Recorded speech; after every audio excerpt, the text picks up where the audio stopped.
and you, and you. He wants to be your friend. Z, sometimes you're naughty. Z, sometimes you're funny. Z, come on, let's play. But have you done your homework yet? We want to tell you to remember Z. We love you. Ja, meneer Willemsen, dit is correct, ja. Nee, ek is amper die saak opgelost. Nee, maar goed. Groete vir die vrou by die huis. Tata dan, ja.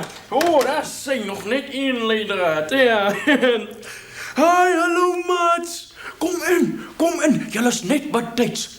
Julle weet, ek is nou weer op die voorgrond van die grootste, ingewikkeldste speurdersaak op die oomblik. Ja, ek is nou al bezig vir 5 maande met hierdie saak en daar's nog net een leidraad wat ek moet kry en die saak is opgelos. En dan kan ek die skuldige vastrek. Ja, nou, ek moet nou net 'n foonnommer hier kry van 'n vrou wat gesê het sy het alles gesien.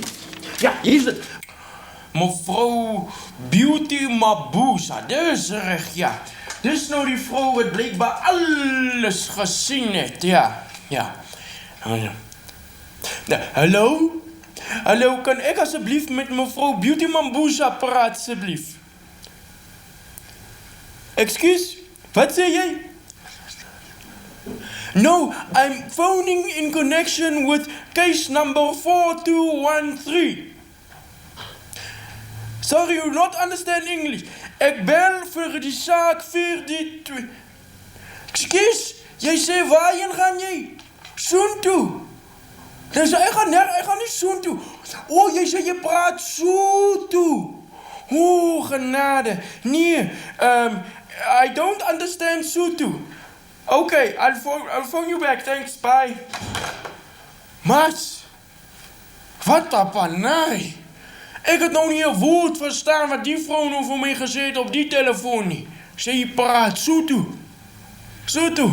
Oh, dis nou 'n probleem.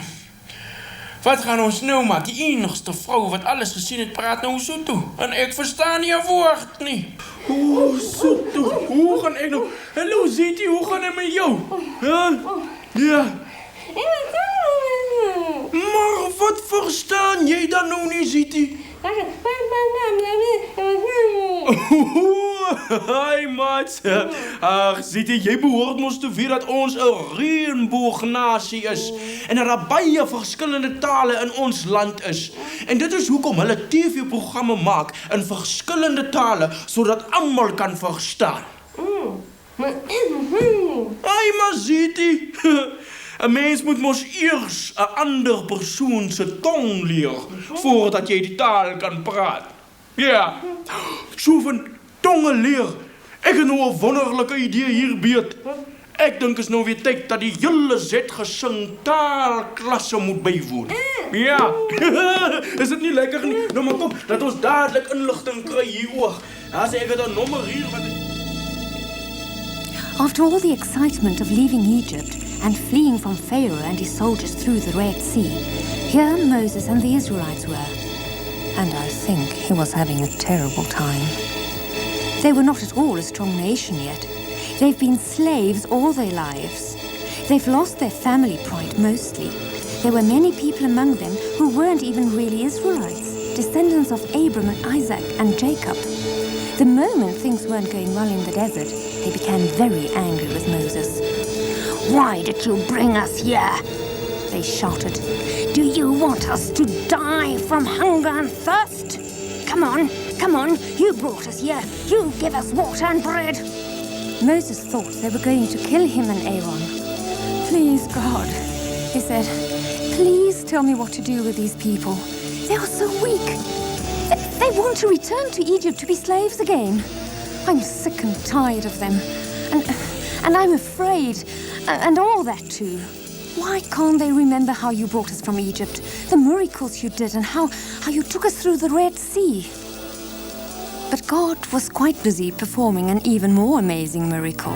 God was here in the desert with Moses and the people that came with him from Egypt, creating a very, very special new nation. It was necessary for them to be in the desert. It was necessary for them to find out just how weak and sometimes inferior even common they were. It was actually necessary for them to suffer, to have to struggle to find food and water for their children and their animals. After their years in the desert, this new nation would be tough and strong and proud. How would he bring them together and make all these different people one nation? Well, God had prepared a special man to lead them. He'd prepared Moses as a child with his parents, as a young man living in the palace of the king of Egypt, as a grown man in the desert with his sheep. Let's see what God did through Moses. One day, Moses' father-in-law came to visit him. "Hi, Moses," Jethro, the father-in-law, said. "How are you? I see you have quite an important job with your people now. What are you doing today?" "Oh, father-in-law, today is my day for court. Everyone who has an argument with anyone else comes to me. They want to hear what God would want them to do, and who is right and who is wrong, of course. They have to take turns. It's going to be a long, long day." So all day long, Jethro sat and looked at all the people waiting to have time with Moses. The queues just seemed to go on and on and on. "This won't do, Moses," Jethro said that evening. "You are finished. And did you see how many people didn't even get a turn to talk to you? Just to begin with, you'll need to train some honest judges who can sit and hear the people's cases. You'll have to teach them the laws of God, of course. Show them the way to live and tell them about their duties. Remember, you have to be the people's representative before God. Then you have to." So God, through wise old Jethro, gave Moses good advice. Moses would be the man to write down the laws of God and teach them to the nation of Israel. The laws of God made them one nation, one strong nation. We gaan nou vandag. Mats, julle moet ook mooi luister, want ons gaan nou 'n lekker soeto les hê vandag. Nou maar goed.